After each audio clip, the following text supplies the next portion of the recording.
take a question from Joe Elliott, please. Thank you very much. Can I congratulate you, Jerry, and you, Bob, as well, for a very good presentation. My sadness is that this isn't held in a more public place.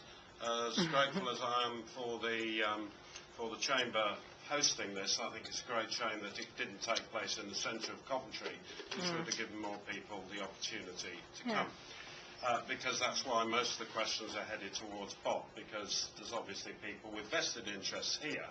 And as you've quite rightly mentioned, if it went through your backyard, you'd probably be saying exactly the same. And also in your opening piece of your presentation, which I found very interesting, Bob, really. I mean, you and I have had a number of conversations, but I thought you put your points across very well.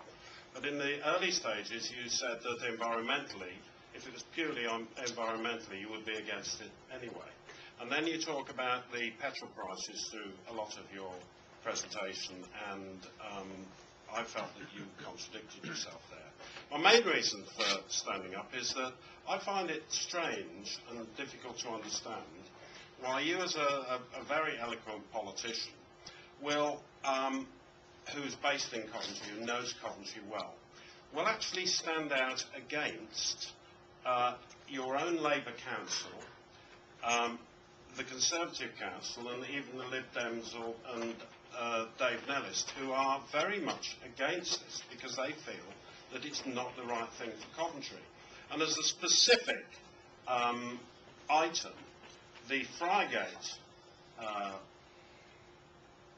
development must be, if Coventry is going to go down to 1 train an hour, be at risk. And following on from the news this morning that we've all heard about the Chiltern Rail coming in with a pretty direct line, I really do think that piles more pressure on the HS2 project that it really, really isn't necessary. And for Coventry to come out unanimously, all party, I think that's saying something. And I'd be interested to just understand why you are hell-bent in favour of it when it's doing your own constituency, in my mind, no good for the reasons that I've just stated, illustrated one individual project. Joe, because I fundamentally disagree with you for all of the reasons that I've said. If I thought it was going to damage my constituency and not do good to my constituency, not make my constituency a better location for business investment, the biggest problem that I have in my constituency, I represent the poorest third of Coventry. I've got one or two little affluent areas in my constituency, but most of, the majority of the areas of deprivation and the highest levels of unemployment in the city are in my constituency, and unemployment is overwhelmingly my concern. Overwhelmingly my concern. Now, unemployment is already going up. It is going up faster in my constituency than it is in any of the others, as it always does. It's always the poorest who hurt the most. In recessions, always the poorest that hurt the most. And I think this line will make Coventry a more attractive venue for business investment. Now, when you say, why am I hell-bent? Well, I wasn't, to tell you the truth. But in politics, you are not allowed to sit on the fence. And you and I had a... Terribly right, But I'm not like that then. I tend not to. Come on then. I tend not to sit on the fence. You're looking at your constituents, and you're absolutely right, and you're in the north of Coventry, where unemployment is a problem.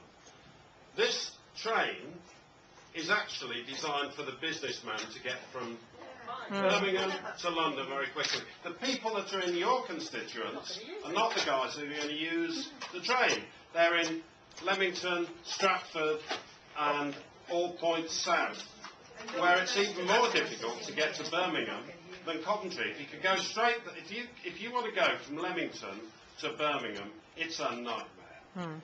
You've got to go into Coventry and up the highway to get to the NEC. That is contradicting, because the people in your constituents rely on the people in Leamington, Warwick, Stratford, who are the so-called wealthier businessmen, who is actually going to find it more difficult to get to Birmingham rather than Coventry, or now, obviously, Leamington or Warwick? Joe, let me tell you, I don't believe that my constituents will not use this line. I believe, if you believe that this railway line is only going to be used by the rich and famous, and you've managed to convince yourself of that, then fair dues, right? No, I don't think but so. there will be ticket concessions on this line as there are on other lines. A first-class ticket on a Virgin train to London is beyond the reach of the overwhelming majority of my constituents. But there are concessions if you buy them in advance, if you restrict your travelling time, if you name your travelling time, the price crashes down through the floor. So I think that this line will be used for, yes, a lot of business travel, but also for leisure travel. And there will be ticket concessions on this line, worked out over time, as there are on all other railway lines, and it's ridiculous, it's utterly ridiculous to suggest otherwise.